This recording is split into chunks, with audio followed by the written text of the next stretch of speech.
जगतसिंहपुर जिला कुजंगर one Bihari high school पड़ियारे जमुछि Kujang लोक महोत्सव।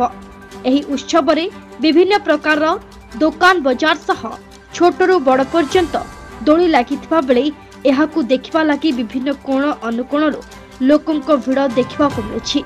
एही उत्सव रे रंगारंग संबलपुरी सांस्कृतिक कार्यक्रम मान मन मोहुछि।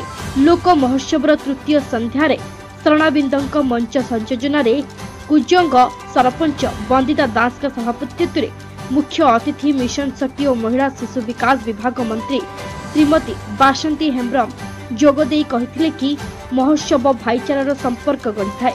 महोत्सवर मुख्य वक्ता भावे पारादीप विधायक इंजीनियर संबित राउतराय जोगदे कहिथिले कि कुनी कुनी पिलामाने जे कला प्रदर्शन करुछन्ते सेमाने किभଳି राज्य स्तर रे निजर प्रतिभा प्रदर्शन करिवे सेथिप्रति मु ध्यान देबी। सम्मानित अतिथि भावे कुजंग पंचायत समिति अध्यक्षा नीनाराणी साहू, जिला परिषद सभ्य प्रमोद कुमार स्वाई, कुजंग थाना अधिकारी रश्मि रंजन दास और कुजंग पंचायत समिति सभ्या सस्मिता नायक प्रमुख जोगदे कुजंग लोक महोत्सव और कुजंगर ऐतिह्य संस्कृति को मन पकाइथिले। परे मंचरे थिबा अतिथि माननकु कुजंग लोक महोत्सव तरफ संबर्धित करा जायथिला। सर्वशेष नाट्यकार तथा प्रेस क्लब कुजंगर सभापति रघुनाथ साहू धन्यवाद अर्पण करथिले। Bureau report Gunjan news.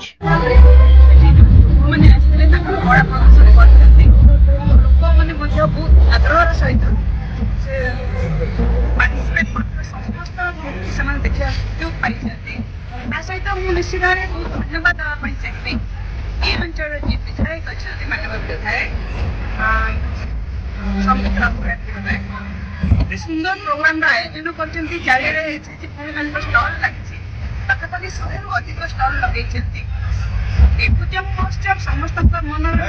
नहीं मैडम किसी भाई मान परिश्रम कमे और विधायक ये जो ये जो लोक महोत्सव होती लोक आनंदित भावुन आम विधायक द्वारा ये जो महोत्सव होती किसी लोक आनंदित भावुं कि आप जो तृतीय दिन आसते आनंदित केते उत्साहित अच्छा प्रिय विधायक संबित भाई समस्त मनोरंजन पे जो सुंदर आयोजन कर निश्चित भाव आम बहुत खुशी हो सहित समस्त जनसाधारण एंजॉय कर बड़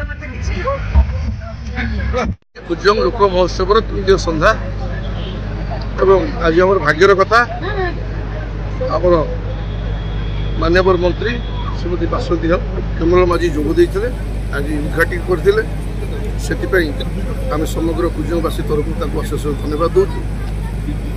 एवं आज ये जो लोकारण्य जो भिड़ होती आम मन को आज आसू जो उद्देश्य थिला लोक किसी मनोरंजन खोराक जोगेबा किसी खुशी जोगेबा एवं माननीय मुख्यमंत्री जो अति विचक्षण चिंता शक्ति सेटा कौन ना पूरबपल्ली रे जो प्रतिभा मान अच्छा पुष्पटित करवा विकसित करवा नवीन कार्यक्रम माध्यम से परिप्रेक्षी जो मैंने पार्टिसिपेट करते निजर कलार प्रदर्शन कर तो से आगामी दिन में प्रोत्साहित कर आज देखी जाऊँ तेणु गोटे प्रकार से प्रोत्साहित करुचु तेणु चली 8 दिन धर चलो आगामी दिन अनेक अतिथि मैंने आसपण आप सांबादिक मान अशेष धन्यवाद आपण मैंने जो परिश्रम कर।